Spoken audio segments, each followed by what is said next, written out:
شروع کرتی ہوں اللہ کے نام سے جو بے انتہا مہربان نہایت رحم فرمانے والا ہے۔ ہم نے اس سے پہلے آدم علیہ السلام کو ایک حکم دیا تھا مگر وہ بھول گیا اور ہم نے اس میں عزم نہ پایا۔ یاد کرو وہ وقت جب کہ ہم نے فرشتوں سے کہا تھا کہ آدم کو سجدہ کرو، وہ سب تو سجدہ کر گئے مگر ایک ابلیس تھا کہ انکار کر بیٹھا۔ اس پر ہم نے آدم سے کہا کہ دیکھو یہ تمہارا اور تمہاری بیوی کا دشمن ہے، ایسا نہ ہو کہ یہ تمہیں جنت سے نکلوا دے اور تم مصیبت میں پڑ جاؤ۔ یہاں تو تمہیں یہ آسائشیں حاصل ہیں کہ نہ بھوکے ننگے رہتے ہو، نہ پیاس اور دھوپ تمہیں ستاتی۔ لیکن شیطان نے اس کو پھسلایا، کہنے لگا آدم بتاؤں تمہیں وہ درخت جس سے ابدی زندگی اور لازوال سلطنت حاصل ہوتی ہے؟ آخر کار دونوں اس درخت کا پھل کھا گئے۔ نتیجہ یہ ہوا کہ فوراً ہی ان کے سطر ایک دوسرے کے آگے کھلنے لگے اور لگے دونوں اپنے آپ کو جنت کے پتوں سے ڈھانکنے۔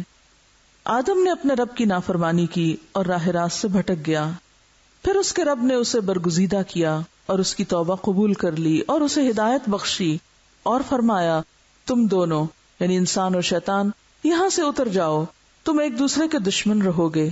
اب اگر میری طرف سے تمہیں کوئی ہدایت پہنچے تو جو کوئی میری اس ہدایت کی پیروی کرے گا وہ نہ بھٹکے گا نہ بدبختی میں مبتلا ہوگا، اور جو میرے ذکر سے منہ موڑے گا اس کے لیے دنیا میں تنگ زندگی ہوگی اور قیامت کے روز ہم اسے اندھا اٹھائیں گے۔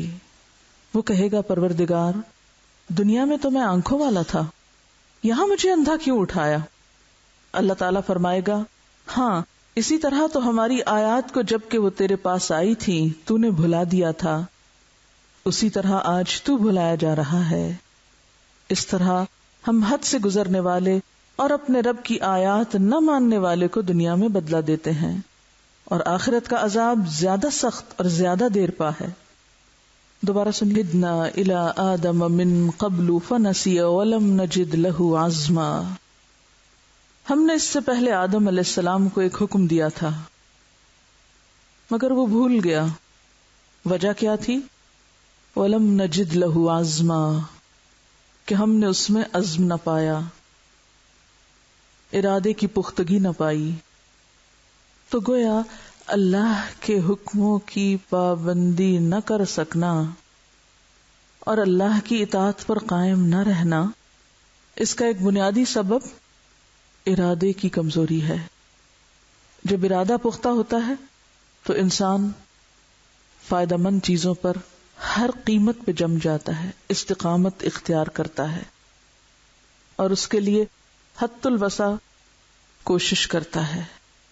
انسان کی کوششیں منحصر ہی کس پر ہیں، یا کوششوں کی کمی یا زیادتی کا انحصار بھی کس پر ہے؟ ارادے کی پختگی اور کمزوری پر۔ وَإِذْ قُلْنَا لِلْمَلَائِكَةِ اسْجُدُوا لِآدَمَ، اور جب ہم نے فرشتوں سے کہا کہ آدم کو سجدہ کرو، یعنی آدم علیہ السلام کی تخلیق کے بعد، فسجدوا تو سب نے سجدہ کر لیا، ایکسپٹ کر لیا، جھک گئے اللہ کا حکم سمجھ کر، الا ابلیس، سوائے ابلیس کے، ابا، اس نے انکار کر دیا، اس نے اس کو قبول نہ کیا۔ جب وہ ایسا کر چکا تو ہم نے آدم سے کہا فقلنا یا آدم ان ھذا عدو لک، آدم یاد رکھنا یہ تمہارا دشمن ہے جو تمہارے آگے نہیں جھکا، جس نے سرکشی کی۔ نہ صرف یہ کہ تمہارا، ولزوجک، تمہاری بیوی کا بھی ہے۔ اب یاد رہے کہ فلا یخرجنکما من الجنۃ، کہ یہ ہرگز تمہیں جنت سے نکلوا نہ پائے، فتشقا، ورنہ تم مصیبت میں پڑ جاؤ گے۔ بہت سے لوگوں نے جنت کی انٹرپریٹیشن دنیا سے کی ہے کہ اس وقت زمین پر کوئی پولوشن نہ تھی، ہر طرف سبزہ ہی سبزہ تھا، لہذا یہ واقعہ دنیا میں پیش آیا اور اس سے مراد دنیا کے باغات ہیں۔ لیکن آپ دیکھیے کہ دنیا کے باغ کہاں سے ہو سکتے ہیں؟ دنیا میں تو رہنا ہی تھا، تو دنیا سے نکلوانے کی تو بات نہیں ہو رہی، یہاں کسی اور جگہ کی بات ہو رہی۔ ان لکا، بے شک تمہارے لیے، اللہ تجوع فیہا، کہ تم اس میں کبھی بھوکے نہ ہوگے، یعنی جنت میں رزق با فراغت ہوگا، ولا تعرا، اور نہ ننگے ہوگے، یعنی لباس بھی عمدہ ہے، لباس بھی موجود ہے۔ وَأَنَّكَ لَا تَظْمَأُ فِيهَا وَلَا تَضْحَىٰ، اور نہ تمہیں پیاس ستائے گی اور نہ دھوپ ستائے گی، نہ پیاسے ہوگے نہ دھوپ کی پریشانی ہوگی۔ فوسوس الیہ الشیطان، اس کے باوجود شیطان راہ پا گیا۔ کس طریقے سے، کس ذریعے سے؟ وسوسے کے ذریعے، وہ بھی خیال اور ارادے پر اثر انداز ہوا جا کر۔ آدم علیہ السلام اللہ کے حکم کو بھی سمجھتے تھے، شیطان کی دشمنی کو بھی سمجھتے تھے، اس کے باوجود اللہ کی نافرمانی کر بیٹھے، اللہ کا حکم بھول گئے۔ سبب کیا بنا تھا؟ شیطان کی وسوسہ اندازی۔ قال یا آدم، شیطان کہنے لگا اے آدم، هل ادلک، کیا میں تم کو بتاؤں، علی شجرۃ الخلد، شجرۃ الخلد کے بارے میں۔ خلد کہتے ہیں ہمیشگی کو، یعنی ایسا درخت کہ جس کا پھل کھانے کے بعد انسان ہمیشہ جوان ہی رہتا ہے، ہمیشہ یہی رہتا ہے۔ وہ ملکن، اور ایسی بادشاہت کے بارے میں بتاؤں، لا یبلا، جو کبھی ختم نہ ہو، کبھی پرانی نہ ہو۔ تو جھانسا اس نے کیا دیا؟ ہمیشہ جوان رہنے کا اور ہمیشہ جنت کی بادشاہت کا، اقتدار کا۔ فَأَكَلَا مِنْهَا، تو وہ دونوں اس پھل کو کھا گئے اس کی باتوں میں آ کر، یعنی اس نے جو سبز باغ دکھایا تو وہ بھول گئے اور اس کی باتوں میں اللہ کا حکم انہیں یاد ہی نہ رہا۔ فَأَكَلَا مِنْهَا فَبَدَتْ لَهُمَا سَوْآتُهُمَا، جب انہوں نے کھایا وہ تو ان کے لباس اترنے لگے۔ اب شرم و حیا چونکہ فطرت میں تھی، وَاتَّفِقَا يَخْصِفَانِ عَلَيْهِمَا مِن وَرَقِ الْجَنَّةِ، فوراً دوبارہ اپنے آپ کو ڈھانپنے لگے جنت کے پتوں سے۔ وَعَصَىٰ آدَمُ رَبَّهُ، آدم نے اپنے رب کی نافرمانی کی تھی۔ یہ اس وقت کی بات ہے جب ابھی وہ پیغمبر نہیں بنے تھے، وہ صرف ایک انسان تھے۔ فَغَوَىٰ، تو وہ سیدھے رستے سے بھٹک گئے، لیکن فوراً ہی احساس ہوا، توبہ کی، ثم اجتباہ، تو اللہ تعالیٰ نے پھر چن لیا، توبہ قبول کر لی۔ ثم اجتباہ ربہ فتاب علیہ، اللہ تعالیٰ نے چن بھی لیا، توبہ بھی قبول کر لی، وہدیٰ، اور ہدایت بھی دی۔ تو اس سے آپ دیکھیے کہ توبہ کے کتنے فائدے ہوتے ہیں۔ ایک دفعہ گناہ کرنے کا مطلب یہ نہیں کہ انسان ہمیشہ کے لیے اللہ کی نظروں میں گر جاتا ہے یا اس کے لیے پھر آگے بڑھنے کے کوئی چانسز نہیں رہتے۔ گناہ کیسا بھی ہو، کتنا بھی ہو، کچھ بھی ہو، لیکن اگر انسان سچے دل سے توبہ کر کے اپنا رستہ تبدیل کر لیتا ہے تو اللہ تعالیٰ کی رحمت اس کو ڈھانپ لیتی ہے۔ شرط یہ ہے کہ انسان توبہ کو کھیل نہ بنائے۔ قال اهبطا منها جميعا، فرمایا دونوں یہاں سے نیچے اتر جاؤ۔ بعضکم لبعض عدو، تم میں سے بعض کے دشمن ہوں گے، یعنی اب تم دونوں کی رقابت چل پڑی۔ اور یہاں سے پتہ چلتا ہے کہ اہبطا، حبوط کہتے ہیں اوپر سے نیچے آنے کو، تو آدم علیہ السلام کہیں اور تھے، زمین پر نہیں تھے، ورنہ پھر اہبطا کا یہاں بات نہ ہوتی۔ فَإِمَّا يَأْتِيَنَّكُم مِّنِّي هُدًى، پھر اگر تمہارے پاس میری طرف سے کوئی ہدایت آئے، فَمَنِ اتَّبَعَ هُدَايَ، تو جو میری ہدایت کی پیروی کرے گا، فَلَا يَضِلُّ وَلَا يَشْقَىٰ، نہ بھٹکے گا نہ بدبخت ہوگا، نہ مصیبت میں پڑے گا۔ تو بھٹکنے سے اور مصیبت میں پڑنے سے بچنے کے لیے کیا ضروری ہے؟ ہدایت کی پیروی۔ وَمَنْ أَعْرَضَ عَنْ ذِكْرِي، اور جس نے میرے ذکر سے منہ موڑا، یہاں ذکر سے مراد یہی ہدایت ہے جس کا اوپر ذکر آ رہا ہے، ہدایہ۔ فَإِنَّ لَهُ مَعِيشَةً ضَنْكَا، تو اس کے لیے دنیا کی زندگی بھی تنگ ہو جائے گی، پریشان کن ہو جائے گی۔ وَنَحْشُرُهُ يَوْمَ الْقِيَامَةِ أَعْمَىٰ، اور ہم اس کو قیامت کے دن اندھا اٹھائیں گے۔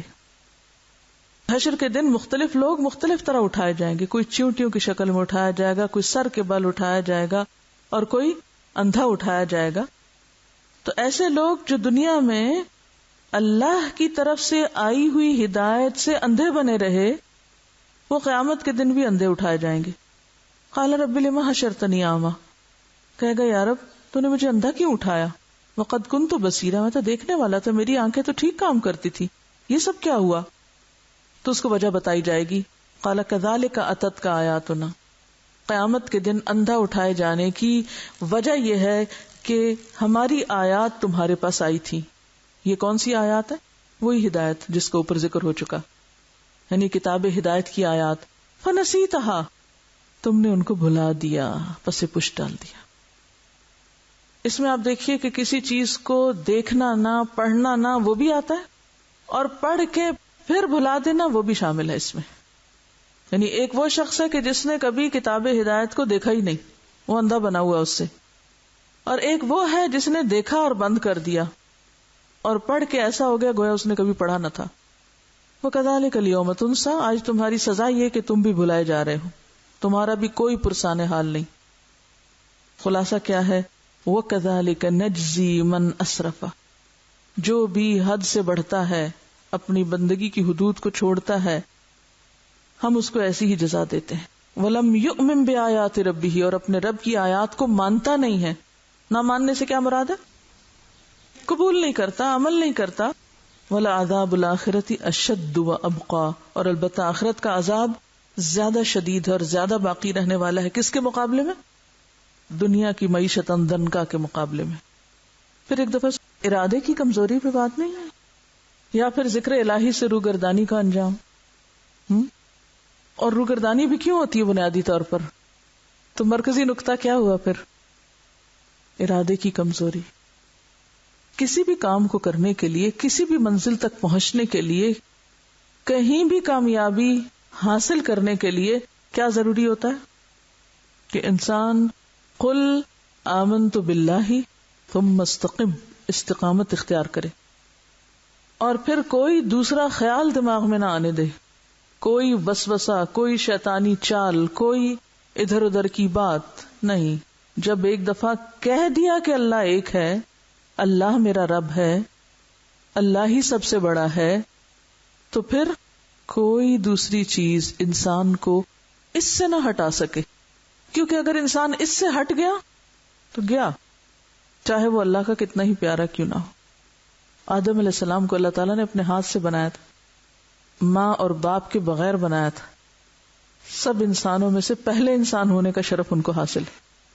ان کو بہترین لباس پہنایا گیا، بہترین ٹھکانہ دیا گیا، بطور مہمان ہی ان کو وہاں ٹھہرایا گیا تھا، اور ساتھ امتحان بھی مقصود تھا، کیونکہ انہیں پہلے بتا دیا گیا تھا کہ زمین پر ہی بھیجا جائے گا ان کو، لیکن بھیجنے سے پہلے کچھ وقت کے لیے ان کو جنت میں ٹھہرایا گیا تھا. اور اس کے پیچھے مقصود کیا تھا؟ کہ عملی طریقے پر انسان پہ ثابت کر دیا جائے کہ اگر تم نے ذکر الہی سے، اللہ کی یاد سے، اللہ کی ہدایت سے روگردانی کی تو خواہ تم کچھ بھی ہو، تم پھر بچ نہیں سکتے، کامیاب نہیں ہو سکتے. اور یہ حکم صرف آدم کے لیے نہیں، ساری اولاد آدم کے لیے ہے. اطاعت الہی سے روگردانی کا یہی انجام ہے سب کے لیے، اس میں کوئی ایکسپشن نہیں. تو اس سے پتہ یہ چلتا ہے کہ اللہ کے حکم پر قائم رہنے کے لیے، اللہ کی اطاعت کرنے کے لیے، اللہ کی فرما برداری کے لیے مضبوط ارادہ انتہائی ضروری ہے. اس کے بغیر گزارا ہی نہیں. گویا اللہ کا بندہ بننے کے لیے کیا چاہیے؟ مضبوط ارادہ. اب ایک دفعہ میں نے ارادے کی کمزوری لفظ استعمال کیا، اب دوسری دفعہ میں کیا کر رہی ہوں؟ مضبوط ارادہ. کیوں؟ دیکھیے، عربی کا ایک مقولہ ہے کہ اشیاء اپنے ازداد سے پہچانی جاتی ہیں. یہ بھی سیکھنے کا ایک طریقہ ہوتا ہے کہ ہر چیز اپنے اپوزٹ سے پہچانی جاتی ہے. نعمت جب تک پاس ہوتی ہے قدر ہی نہیں ہوتی، جب چھن جاتی ہے پھر خیال آتا او ہو یہ کیا ہوا، تو ہاتھ سے نکل گئی. ٹھیک ہے، تو ہر چیز کا جب تک آپ دوسرا رخ نہ دیکھیں تو اس وقت تک آپ اچھے اور برے کی پہچان نہیں کر سکتے. ضروری نہیں تو کہ ہر چیز کو ایکسپیرینس کرے انسان، لیکن اس کا دوسرا رخ ضرور دیکھے. لیکن انسان کی کمزوری یہ ہے کہ وہ اصل مقصد سے بہت جلد ہٹ جاتا ہے اور غیر متعلق چیزوں میں الجھنے لگتا ہے. ہماری کمزوری کیا ہے؟ مقصد چھوڑ کے غیر متعلق چیزوں میں الجھنا شروع کر دیتے ہیں. کیسے؟ یعنی irrelevant باتوں میں. مثلا ہم کہیں جاتے ہیں ایک سوچ لے کے، ایک پروگرام لے کے کہ یہ کرنا ہے، وہاں جا کے اتنی فالتو باتیں کرتے ہیں کہ پھر آخر میں اٹھتے ہوئے کیا کہتے ہیں؟ وہ میں تو بھول ہی گئی کہ میں آئی کس کام کے لیے تھی. اور شیطان کا سب سے بڑا وار کیا ہوتا ہے کہ انسان کے حافظے پہ ضرب لگائے، انسان کو بھولنے کی عادت ڈالے، انسان کو بھلوا دے. اسی لیے آپ دیکھیں گے کہ جب بھی قرآن میں بھولنے کی بات آتی ہے اس کو کس سے منسوب کیا جاتا ہے؟ شیطان سے. انسان کو کرنے کے کام، اہم ترین کام، ضروری کام، شیطان ہمیشہ بھلوانا چاہتا ہے. وہ بلوا دیتا. پڑھ کیا رہے تھے نماز میں؟ رکعت کون سی تھی؟ این نماز سے شروع کرتا. وضو میں بھلواتا ہے, ہر چیز میں بھلاوٹ ڈالتا ہے. تو یہ اصول یاد رکھیں کہ اللہ کی اطاعت ہو نہیں سکتی جب تک میرے اندر ارادے کی مضبوطی نہیں آتی, اور میں شیطان کے چنگل سے نکل نہیں سکتی جب تک بھولنے کی عادت نہیں جاتی. اور انشاءاللہ اب پریکٹیکل ٹپس بھی آپ کو دوں گی اینڈ میں کہ بھولنے کی عادت پر کیسے قابو پایا جائے, کیونکہ بھولنا سخت نقصان دہ ہے. قیامت کے دن کوئی ایکسکیوز نہیں ہے, سخت پکڑ ہے. اگر بعض چیزوں کو ہم بھول گئے تو کل یہ کہہ کے نہیں چھوٹ سکتے اوہو میں تو بھول گئی. ہاں کچھ اور چیزیں ہیں بھولنے کی, انہیں بھولنا ضروری ہے, لیکن جو فرائض ہیں اور جو ذمہ داریاں ہیں اور جو کرنے کے کام ہیں اور جو ترجیحات ہیں وہ بھلائے جانے کے لائق نہیں, ان کو بھول کے گزارا نہیں. یعنی اللہ کی اطاعت کے لیے صرف اتنا کافی نہیں کہ آپ کو پتا چل جائے کہ اللہ تعالیٰ نے کیا فرمایا, اس کے ساتھ ہی کیا ضروری ہے اس پر عمل کرنا. اور عمل ہو نہیں سکتا جب تک آپ کے اندر ارادے کی پختگی نہیں, ڈٹرمینیشن نہیں, استقامت نہیں. اب آپ دیکھیے کہ یہاں پر اللہ تعالیٰ فرماتے ہیں ہم نے آدم کو ایک حکم دیا تھا, وہ بھول گیا, اسے یاد نہ رہا اور ہم نے اس میں عزم نہ پایا. اسی لیے آپ دیکھیں پیغمبروں کی تقسیم دو طرح سے کرتے ہیں, اولو العزم پیغمبر اور دیگر پیغمبر. تو اس سے کیا پتہ چلتا ہے کہ ارادے کا پختہ ہونا اور عزم جمع ہونا اور عزائم مضبوط ہونا اور عزائم پہ نظر رکھنا اور ان کو اپنے آگے سے اوجھل نہ ہونے دینا, مقصد سے نگاہ ادھر ادھر غیر متعلقہ چیزوں میں نہ الجھانا, یہ کامیابی کی کنجیاں ہیں. آپ کامیاب ہو ہی نہیں سکتے جب تک کہ آپ کے اندر یہ عادت نہیں آتی. اب آپ دیکھیے کہ بہت سے لوگ جیسے یہاں آئے ہیں ایک مقصد لے کے آئے نا, اور اگر ہم اس کو بھول جائیں اور کیا کرنے لگے, ادھر ادھر کی چیزوں میں دلچسپی لینے لگے. اچھا یہ درخت کیسا, یہ ٹھیک ہے غور و فکر کے لیے ٹھیک ہے, لیکن غیر متعلقہ چیزوں میں پڑ جائیں تو نتیجہ کیا ہوگا, اصل چیز بھول جائیں. اب دیکھیں نا آپ نے اکثر تجربہ کیا ہوگا, جیسے آپ اپنا ٹیسٹ خود بھی کر سکتے ہیں. ویسے قرآن پاک میں آپ ذرا تھوڑے کیجیے ایک ایکٹیویٹی, قرآن پاک کو دیکھیے ٹیکسٹ کو, اور ٹیکسٹ کا کوئی ایک لفظ اس پر آپ غور کیجیے. مثلا میں نے اس وقت فتشقہ کو اپنی نگاہ میں رکھا ہوا ہے. زیادہ سے زیادہ فتشقہ کے ساتھ جنت کا لفظ مجھے نظر آ رہا ہے, لیکن باقی سارے نظر آنے کے باوجود بھی کہاں ہیں, بیک گراؤنڈ میں ہیں. دے آر دیئر بٹ وہ بیک گراؤنڈ میں. جس لفظ کو میں نے اپنا ٹارگٹ بنایا ہے وہ ایک ہے, اور اس پر اگر میری نظر ہے تو باقی بیک گراؤنڈ میں رہیں گے. اور اگر میں نے ایک لائن اوپر اور ایک لائن نیچے دیکھا, کر کے دیکھیے تو کیا ہوگا, مقصد اوجھل ہو جائے گا, اصل چیز پیچھے چلی جائے گی. ہم سب اس دنیا میں کس لیے آئے ہیں, وما خلقت الجن والانس الا لیعبدون, اول و آخر اپنے رب سے جڑنا. ہماری کمزوری کیا ہے, ہم اور چیزوں میں الجھ جاتے ہیں, کبھی انسانوں میں الجھ جاتے ہیں, کبھی مادی چیزوں میں الجھ جاتے ہیں, کبھی کسی اور چیز میں الجھ جاتے ہیں, اور مقصد فراموش کر بیٹھتے ہیں. نتیجہ کیا ہوتا ہے, نہ ادھر کے رہے نہ ادھر کے رہے, نہ خدا ہی ملا نہ وصال صنم. اور یہ نفس کی ایسی چال ہوتی ہے کہ ہمیں خود بھی نہیں پتا چلتا کہ ہم اس کا شکار ہو گئے. انسان کو بعض اوقات خود بھی یاد نہیں رہتا کہ وہ اس سے ہو کیا گیا. جب ہو چکتا ہے تو پھر یاد آتا, اوہ اچھا میں تو اس کام کے لیے آئی تھی. عام طور پہ آپ نے دیکھو گا ہم ایک چیز کی نیت کرتے ہیں اور پھر تھوڑی دیر کے بعد وہ بھولے ہوئے ہوتے ہیں. تو اس بھولنے کا کوئی علاج ہونا چاہیے نا. صرف بھول بھول کہہ کے چھوٹ دیتے جائیں, خود کو دیتے جائیں, تو یہ تو پھر کامیابی کی بات نہ ہوئی. تو ایک تو یہ ہے قابل غور بات ان آیات میں جو آپ کو سیکھنی ہے.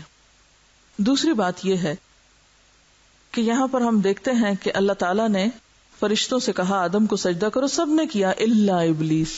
الا ابلیس نے نہیں کیا. سب نے کر لیا, ابلیس نے نہیں کیا. اس کی وجہ کیا تھی؟ ابلیس اور ملائکہ میں فرق کس بات کا تھا؟ غور فرمائیے, فرق کیا تھا؟ وہ سب کر رہے ہیں, اس کو تو چاہیے تھا سب کو دیکھ کے خود ہی گر جاتا اگر اپنا دل نہیں بھی چاہ رہا تھا, لیکن اس نے نہیں کیا. وجہ, اس کو فری ول دی گئی تھی, اس کو اختیار دیا گیا تھا تو اس اختیار کو اس نے غلط استعمال کیا تھا. اس نے اسے آدم کا مسئلہ سمجھا جبکہ یہ اللہ کا حکم تھا. مسکنسپشن تھی اس کی. فرشتوں نے کیوں بات مان لی کہ انہوں نے کیا سمجھا کہ یہ کس کا حکم ہے, اور ابلیس نے کیوں نہیں مانی؟ اس نے اسے انسان کا معاملہ سمجھا اور اپنے اختیار کو غلط استعمال کیا. مسکنسپشن بیسیکلی اگر آپ اس فرق کی وجہ دیکھیں تو مسکنسپشن ہے. ہم اس دنیا میں آ کر بہت سی چیزوں کے بارے میں مسکنسپشن کا شکار ہوتے ہیں. یہاں ہونا کیا چاہیے تھا کہ اللہ کا حکم ہے اور بس. آج ہم بھی بہت دفعہ اللہ کا حکم آنے کے باوجود نہیں مانتے. کیوں نہیں مانتے؟ ہم بھی بعض اوقات اپنے عقل استعمال کرتے ہیں, اس میں مجھے کچھ لاجک نہیں نظر آتی. بعض اوقات ہم حالات, بعض اوقات تعصب یعنی مسکنسپشن کا ہم شکار ہو جاتے ہیں. معاملے کی نوعیت کو نہیں سمجھتے, اس کی حقیقت کو نہیں سمجھتے, لہذا ہم کچھ سے کچھ کر بیٹھتے ہیں. یعنی آپ ایک چیز کو اگر اس کی اصل نہ سمجھیں, مثلا ہم دنیا کے بارے میں مسکنسپشن کا شکار ہیں, کیا ہمیشہ رہنا ہی, اور بہت ساری بھول کا شکار ہیں ہم. تو ہماری بھی بہت سی نافرمانیوں کی اصل وجہ ہمارا ان چیزوں کے بارے میں مسکنسپشن کا شکار ہونا ہے, معاملے کی نوعیت کو نہ سمجھنا ہے. ہم چینج کیوں نہیں ایکسپٹ کر پاتے؟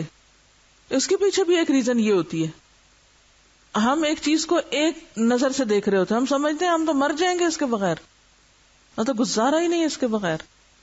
حالانکہ کیا ہوتا ہے, وہ ہمارا ہی خیال ہوتا ہے, وہ بھی مسکنسپشن ہوتی ہے.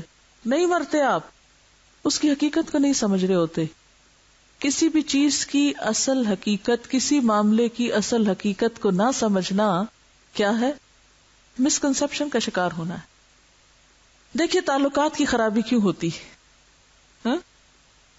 انسانوں کے درمیان تعلقات کی خرابی کی بھی بنیادی وجہ عموماً مسکنسپشن ہوتی. ہم کسی چیز کو ایک نظر سے دیکھ رہے ہوتے ہیں, حالانکہ دوسری نظر سے دیکھنے کی بھی پوری گنجائش موجود ہوتی ہے, لیکن ہم کسی بھی چیز کا صرف ایک رخ دیکھ رہے ہوتے ہیں, لہذا ہم اپنے آپ کو جسٹیفائی بھی کرتے ہیں. کیا ابلیس نے جسٹیفائی نہیں کیا تھا خود کو؟ کیا تھا نا.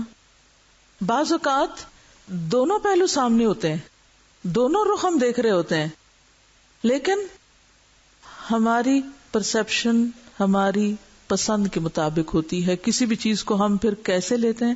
جو ہمارے اپنے رجحانات اور میلانات ہوتے ہیں, جو ہمیں سوٹ کرتے ہیں, جو ہمیں پسند آتے ہیں, جو ہمیں اپنے فائدے میں لگتے ہیں. بہرحال ابا, لہذا اس نے انکار کر دیا. تو اس کی نافرمانی کی وجہ اس کا اپنے خیال کو درست سمجھنا تھا. تو اس سے یہ بھی پتہ چلتا ہے کہ بعض اوقات ہم کسی چیز کے بارے میں خود کو درست سمجھتے ہوئے بھی درست نہیں ہوتے, لیکن ہم اپنا خیال کیوں نہیں چھوڑنا چاہتے؟ ہم تبدیلی نہیں چاہتے, ہم تبدیل نہیں کرنا چاہتے. نقطہ نظر, تبدیلی ایکسپٹ کرنے کی ہم میں صلاحیت نہیں ہوتی. فَقُلْنَا يَا آدَمُ إِنَّ هَذَا عَدُوٌّ لَكَ, وہاں ہم نے پوری دلیل کے ساتھ اور پوری مثال کے ساتھ واضح طور پہ سمجھا دیا, آدم یہ تمہارا دشمن ہے, اس کی دشمنی کو سمجھ جاؤ. اس نے تمہاری بات نہیں مانی. وَلِزَوْجِكَ, تمہاری بیوی کا بھی دشمن ہے. فَلَا يُخْرِجَنَّكُمَا مِنَ الْجَنَّةِ, یہ تمہیں جنت سے نہ نکلوائے. جانا تو تھا ہی, ایک تو یہ تھا نا کہ عزت سے اتارے جاتے, اور ایک یہ کہ شیطان کے ذریعے نکلوائے جاتے. فَتَشْقَى, کتنی واضح کھلے لفظوں میں الارم ہے, وارننگ ہے, ورنہ تم مشکل میں پڑ جاؤ گے. اور دیکھو یہ جنت جو تمہارے لیے بنی, جنت کس کے لیے بنی؟ اللہ کے بندوں کے لیے بنی ہے نا. جنت اللہ نے اپنے لیے تو نہیں بنائی, جنت کس کے لیے بنائی؟ اپنے بندوں کے لیے بنائی, لیکن ان بندوں کے لیے جو پروو کریں کہ وہ سارے مسکنسپشنز اور ساری نافرمانی کی ریزنز, بھول چوک سب چیزوں سے نکل کر اپنے آپ کو پروو کریں کہ وہ یہاں جانے کے قابل ہیں, اپنی کمزوریوں پہ قابو پا کے آئیں, عزم اور ارادے کے مالک ہوں. اور پھر جنت کی تھوڑی سی انہیں تفصیل بتائی گئی کہ ان لک اللہ تجوع فیہا ولا تعرا, یہاں تمہیں نہ بھوک ہوگی نہ تمہیں لباس کا مسئلہ ہوگا, یعنی روٹی کپڑا مکان کوئی پریشانی کی بات نہیں. وانک لا تظمأ فیہا ولا تضحا, نہ دھوپ ہے نہ پیاس ہے. اب آپ دیکھیں کہ انسان کی بیسک نیسیسٹیز جو ہیں، یہ بنیادی ضروریات جو ہیں وہ بتائی گئی ہیں کہ جس کو کھانے کو مل جائے، جس کو کپڑا مل جائے، جس کو پینے کو مل جائے، جس کو ٹھکانہ مل جائے، تدہا دھوپ نہیں مطلب یہ کہ چھت ہے، مکان مل جائے، یہ انسان کی بنیادی ضروریات ہے. جس کے پاس یہ تین چیزیں ہوں وہ جہاں بھی ہے وہ جنت ہے. لیکن ہم میں سے کتنے لوگ شکر گزار ہیں جن کے پاس یہ تینوں چیزیں ہوں؟ 2 وقت کھانے کو ملتا ہو، پہننے کو کپڑا ہو، رہنے کی جگہ ہو. کتنے ہی لوگ ایسے ہیں جو یہ تینوں چیزیں پانے کے باوجود بھی کبھی خوش نہیں رہے، کبھی خوش نہیں رہے، ناشکرے پن کا شکار رہتے ہیں. بہرحال اب کیا ہوا؟ یہ سب کچھ بالکل فری، مفت اس جوڑے کو ملی تھی. کوئی بل ادا نہیں کرنا تھا، کوئی قیمت نہیں دینی تھی، سب کچھ فری. جبکہ دنیا میں یہ سب کچھ کیسے حاصل ہوتا ہے؟ مشقت سے، مصیبت سے. اب کیا ہوا؟ فوسوس الیہ الشیطان، شیطان پہنچ گیا اور اس نے ان کو وسوسہ ڈال دیا، چیزوں کو مشتبہ کر دیا. مسکنسپشن، خود مسکنسپشن کا شکار تھا، انہیں بھی ایسی جگہ لا کھڑا کیا کہ جہاں ان کو بھی بھول گیا کہ معاملے کی حقیقت یا اصلیت کیا تھی. آدم علیہ السلام کے لیے ساری جنت فری تھی، ایک درخت ممنوع تھا. شیطان نے ایسے ایسے فائدے بتائے، ایسا ایسا دھوکہ دیا، ایسے ایسے مسکنسپشن میں مبتلا کیا کہ آدم علیہ السلام بھول گئے کہ انہیں منع بھی کیا گیا تھا اس سے. آج بھی آپ دیکھیں کہ اللہ کی ہر حد کو ہم کب توڑتے ہیں؟ دنیا کے فائدوں کے لیے تو توڑتے ہی ہیں، لیکن جب ہم اس کے بارے میں طرح طرح کی تعویلیں کر کے اپنے نفس کو مطمئن کر لیتے ہیں. بہت سے غلط کاموں کو ہم کیا کہہ کے اپنے لیے حلال اور جائز کر لیتے ہیں. اس کے بہت سے فائدے، جیسے خمر اور میسر کی بات قرآن پاک میں آئی، قل فیہما اسم کبیر ومنافع للناس. دنیا میں ہر وہ کام جسے اللہ کی نافرمانی کہا جا سکتا ہے، ضروری نہیں کہ وہ مکمل طور پر نقصان دہ کام ہی ہو، اس میں فائدے بھی ہو سکتے ہیں، اس کے فائدہ مند پہلو بھی ہو سکتے ہیں. لیکن ہمارا امتحان کیا ہے؟ اب دیکھیں کہ دنیا کا کوئی درخت منع نہیں ہے آپ کو کھانے کو. یہ الگ بات ہے کہ آپ کو تھور نہیں کھانی چاہیے یا کچھ بوٹیاں نہیں کھانی چاہیے کیونکہ انسان کی ہلاکت کا اندیشہ ہو سکتا ہے، لیکن شریعت میں منع نہیں ہے کہ یہ کہا گیا کہ فلاں فلاں درخت کا پھل کھانا منع ہے، جیسے کہ فلاں فلاں جانور نہیں آپ کھا سکتے یا فلاں کھا سکتے ہیں، ایسی کوئی پابندی نہیں. جنت میں امتحان کے لیے ایک درخت کے اوپر پابندی لگا دی گئی تھی. دنیا میں بھی بعض اوقات کچھ کاموں سے ہمیں صرف اس لیے روک دیا جاتا ہے کہ یہ امتحان مقصود ہے، کہ امتحان مقصود ہے. ٹھیک ہے. اور شیطان پھر کہاں سے آتا ہے؟ پھر شیطان اسی قسم کی باتیں کرتا ہے، انسان کو حرام کاموں میں، ناجائز کاموں میں، اللہ کی نافرمانی کے کاموں میں بے شمار فائدے دکھاتا ہے. آ کے کہتا ہے، هل ادلک علی شجرۃ الخلد وملک لا یبلی فاکلا منها فبدت لهما سوآتهما. اب جو ہی انہوں نے کھایا تو اس کا نتیجہ سامنے آ گیا. تو اس سے کیا پتہ چلتا ہے کہ ہر نافرمانی اپنے اندر کیا رکھتی ہے؟ اللہ کی ناراضگی کا کام. اس کی تہہ میں اللہ کی ناراضگی ہوتی ہے. ہم چاہے اس کو کتنا بھی خوبصورت سمجھ کے کر لیں، بہرحال نافرمانی میں اللہ کی رضا ہے ہی نہیں، مل ہی نہیں سکتی انسان کو. یہ بھی انسان کی بہت بڑی بھول ہے. کوئی بات نہیں، اللہ غفور رحیم ہے، سب ٹھیک ہے، تو کیا ہوا، سو واٹ. ویسے جملے اللہ کی نافرمانی میں استعمال کر کے بھول جاتا ہے. وَعَصَىٰ آدَمُ رَبَّهُ فَغَوَىٰ. تو نافرمانی کس کا ذریعہ بن جاتی ہے؟ بھٹکنے کا. ایک گناہ کئی گناہوں کا دروازہ کھول دیتا ہے. تو ضروری کیا ہے؟ انسان فوراً پلٹے، گناہ کی یا نافرمانی کی تعویلیں نہ کرے. ثم اجتباہ ربہ، پھر اس کے رب نے اس کو چن لیا، فتاب علیہ وہدا، اور توبہ بھی قبول کی، اس پر مہربان ہوا اور اس کو سیدھا رستہ بھی دکھا دیا. تو اس سے کیا پتہ چلتا ہے کہ جب انسان نافرمانی کرتا ہے تو عزم میں کمی آتی ہے، انسان اصل رستے سے ہٹ جاتا ہے. ہر گناہ انسان کو سیدھے رستے سے بھٹکانے والا ہوتا ہے، بلکہ گناہ نام اس چیز کا کہ انسان صحیح رستہ چھوڑ کر دائیں یا بائیں لڑکے.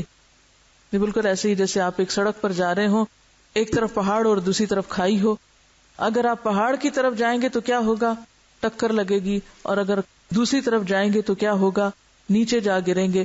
تو ضروری کیا ہے آپ کے لیے، پورے تقوی کے ساتھ، احتیاط کے ساتھ آپ سیدھے ہی رہیں اور محتاط ہو کے گاڑی چلائیں.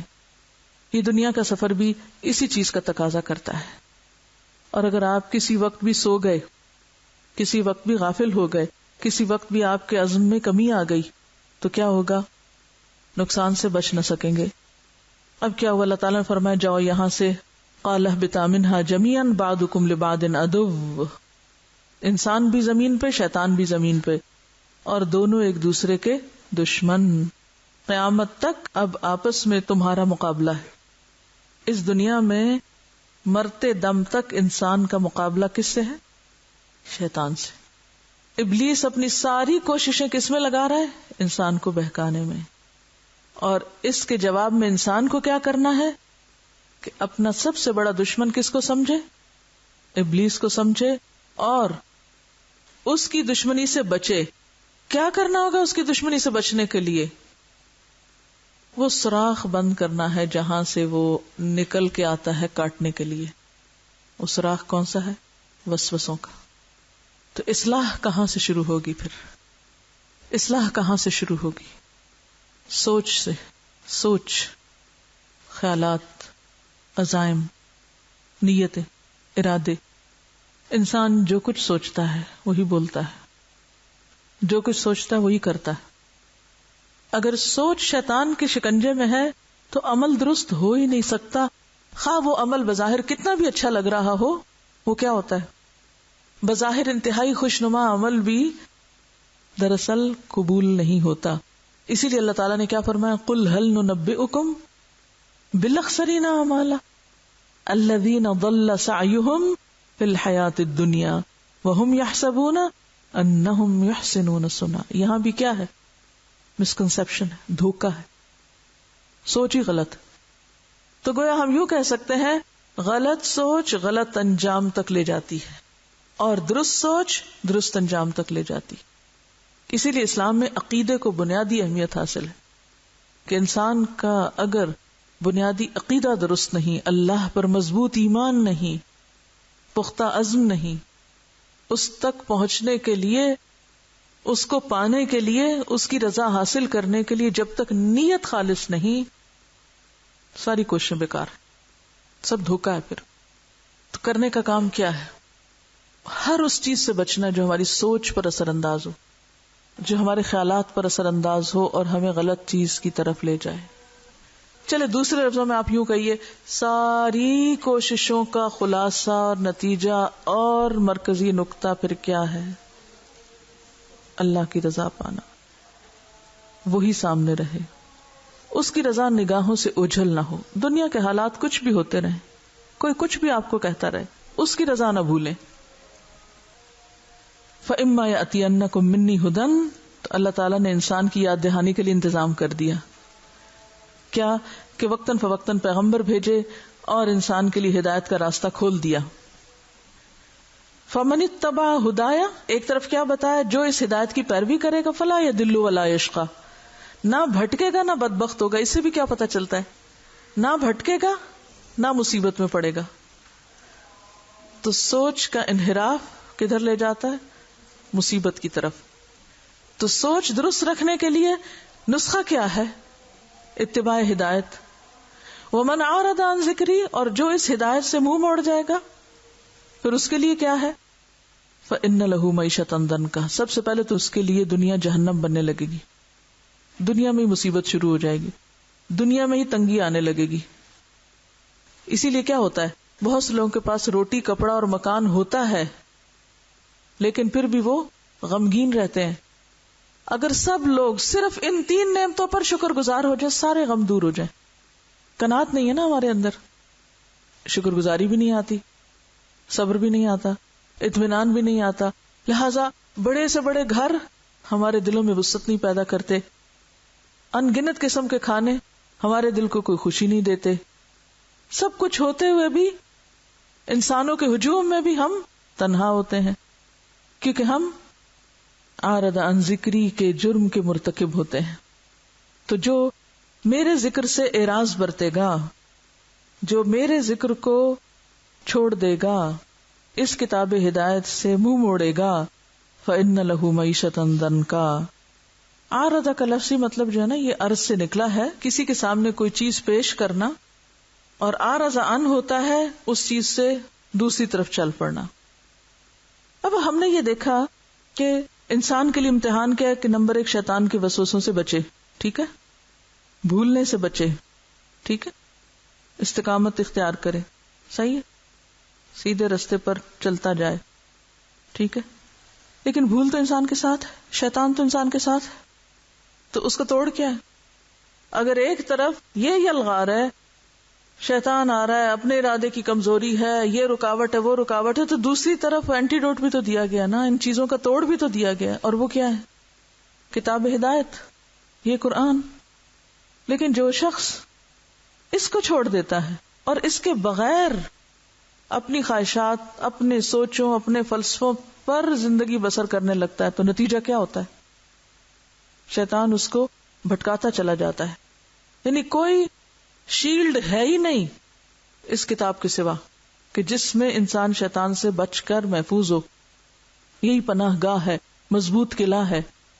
دوسرے لفظوں میں ذکر الہی ہی مضبوط قلعہ ہے جس میں بند ہو کر انسان شیطان جیسے دشمن سے نجات پا سکتا ہے۔ اسی لیے ذکر کی مثال کیا ہے کہ جیسے انسان کے پیچھے ایک دشمن لگا ہوا ہو اور وہ فوراً کسی قلعے میں محفوظ ہو جائے۔ حدیث میں آتا ہے نا کہ شیطان انسان کے دل میں وسوسہ ڈالنے لگتا ہے، آ رہا ہوتا ہے، چھپ کے بیٹھا ہوا ہوتا ہے، حملہ آور ہونے لگتا ہے، ادھر انسان ذکر کرتا ہے، ادھر وہ بھاگ نکلتا ہے، اذا ذکر خنس، چلا جاتا ہے۔ اور بھی بہت سے مقامات ایسے ہیں کہ جب انسان ذکر کرتا ہے اللہ کا، چلا جاتا ہے۔ اور یہاں صرف ذکر نہیں بلکہ کتاب ہدایت۔ وَنَحْشُرُهُ يَوْمَ الْقِيَامَةِ أَعْمَى، قیامت کے دن ہم اس کو اندھا اٹھائیں گے، کیونکہ سورۃ الاسراء آیت 72 میں آتا ہے وَمَنْ كَانَ فِي هَذِهِ أَعْمَى فَهُوَ فِي الْآخِرَةِ أَعْمَى وَأَضَلُّ سَبِيلًا، جو شخص اس دنیا میں اندھا رہا وہ آخرت میں بھی اندھا رہے گا اور راستے سے بہت دور جا پڑے گا۔ اس وقت انسان کہے گا قَالَ رَبِّ لِمَ حَشَرْتَنِي أَعْمَى وَقَدْ كُنْتُ بَصِيرًا، اللہ تعالیٰ یہ میں اندھا کیوں ہو گیا؟ میں تو اچھا بھلا دیکھتا تھا، میں تو نفع نقصان سب سمجھتا تھا، یہ کیوں ہو گیا؟ قَالَ كَذَلِكَ أَتَتْكَ آيَاتُنَا، اس کو بتا دیا جائے گا کہ اصل تمہارا جرم یہ تھا کہ ہماری آیات تمہارے پاس آئی ہوئی تھی، فَنَسِيتَهَا، تم نے ان کو بھلا دیا۔ قرآن کا چھوڑنا، قرآن کا ترک کرنا، کتاب ہدایت سے منہ موڑنا، کتاب ہدایت کو ایک طرف رکھ کے زندگی بسر کرنا۔ وَكَذَلِكَ الْيَوْمَ تُنسَى، جب تم نے اس مینول کو چھوڑ دیا، تم نے یہ انسٹرکشنز فالو نہیں کی، تم نے اس کتاب سے، اس ہدایت سے روگردانی کی، تو ہم بھی تمہیں بلا رہے ہیں۔ وَكَذَلِكَ نَجْزِي مَنْ أَسْرَفَ، اسی طرح ہم بدلہ دیں گے ہر اس شخص کو جو حد سے بڑا۔ وَلَمْ يُؤْمِنْ بِآيَاتِ رَبِّهِ، یہ کیا چیزیں آیات رب، کہاں ہوتی ہیں یہ؟ قرآن، یہ سچی آیتیں، ٹھیک ہے، ایسے ہی ہے، کوئی شک تو نہیں۔ وَلَعَذَابُ الْآخِرَةِ أَشَدُّ وَأَبْقَى، اور آخرت کا عذاب تو اور بھی شدید تر اور زیادہ باقی رہنے والا ہے۔ اب آپ کرنے کا کام بتائیے۔ عزم کی پختگی کے لیے، سیدھے رستے پہ قائم رہنے کے لیے اس کتاب ہدایت کو مضبوط تھامنا ہے۔ یہ قرآن اللہ کی رحمت ہے ہم سب کے لیے، اور یہ نہیں چھینی جاتی مگر بدبخت سے۔ رحمت نہیں چھینی جاتی سوائے بدبخت کے۔